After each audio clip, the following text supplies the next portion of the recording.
I'm Nick Cabanero, I am Paul Manalang, playing point guard position playing point guard, shooting guard of the UST Growling Tigers. from the USC Growling Tigers Currently third year taking up marketing management.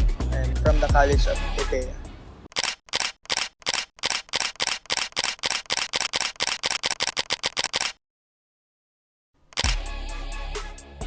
One of the valuable lessons, I think, na kahit underdog ka or kahit marami nagda-doubt sa'yo sa team nyo, you have to fight kahit na anong mangyari para no matter what happened, kung manalo o matalo, at least you fight. I think as my junior year, I need to be leader sa team namin. Kailangan ko mag-voice out, kailangan ko mag-be there for my teammates off and off the court. And kailangan yung learning experience ko from last year, dapat i-advise ko rin sa mga upcoming rookies namin for them na to be guided. I think it's a special year for us kasi knowing that Coach Pito came back from here and siya yung last nagpa-champion sa UST way back 2006. Considering din, naglalaro din siya dito and all of the assistant coaches din naglalaro dito sa UST. Lahat sila alumni dito. So I think it's special and yung mga learning experience nila before, pwede nila ma-introduce sa amin para guided kami and for us to do well in our games. I think ito yung redemption para sa team namin kasi from the past 2 seasons medyo hindi maganda yung outcome ng team namin. So dito namin ma-redeem yung sarili namin and kung ano yung dito namin mapuprove kung ano talaga yung kayang gawin ng team namin. Goals namin for this season, ma-improve namin yung standing namin from last season and ma-improve namin yung ranking. Tapos manalo ng manalo every game hanggang sa makapasok ng playoffs and to the championship. Yung championship. Matagal na kasi tayo hindi naging champion. Ang last championship pa natin 2006. Matagal na, di ba? So, that's our main focus and main goal for this season.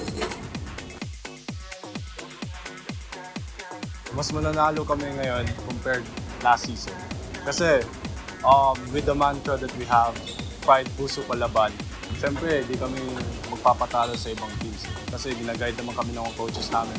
Yung mga coach kasi namin, fighter yan eh. Yung spirit din nila, napupunta sa amin para maging mas mag-goal kami as a fighter. Siguro expect nyo sa akin or sa team namin this season. Alam naman natin kung sino yung nakasupport sa team natin ngayon.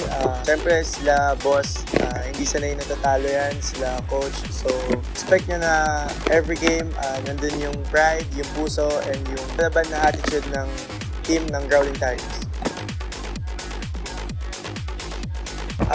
Redemption. Kasi yun nga, itong season na to yung chance namin para improve namin sa sarili namin and sa team namin, sa community na kung ano yung kaya namin gawin or magawa sa team namin. That one word is laban. Siyempre, laban uste, para sa uste, di ba? We're doing our best for the UST community. Aim talaga namin is to win the championship. Aim talaga, lalaban kami. No matter sino yan or kung ano ka man, lalaban kami hanggang sa dulo. Lahat yan, may purpose yun. Kinuha sila para makatulong sa team namin. We still have a missing pieces kasi every one of us may kanya-kanya kaming role and with that role, dapat gagawin namin for us to win. I think it's a huge impact for our team na andyan sila to help us win.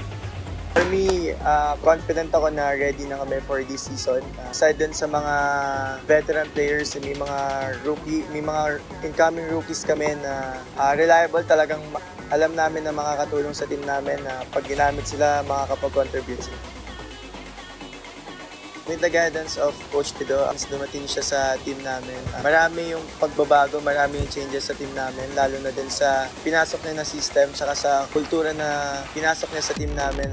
I think for me, malayo yung mararating ng team ngayon with the guidance of Coach Pido and the bosses and the coaching staff. Dadalhin kami niyan sa finals. Yan talaga yung main goal niya.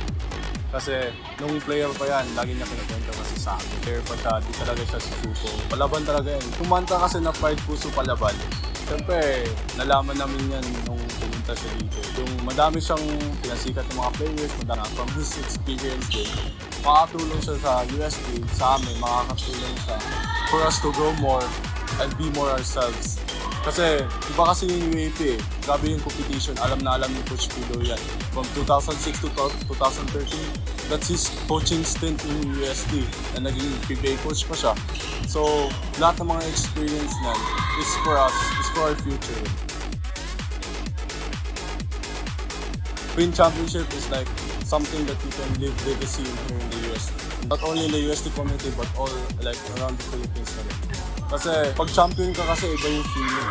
Kasi I've experienced that before sa high school. Iba talaga yung feeling. Kasi people will still remember you no matter na gaano nakatagal o champion pala to sila from this year.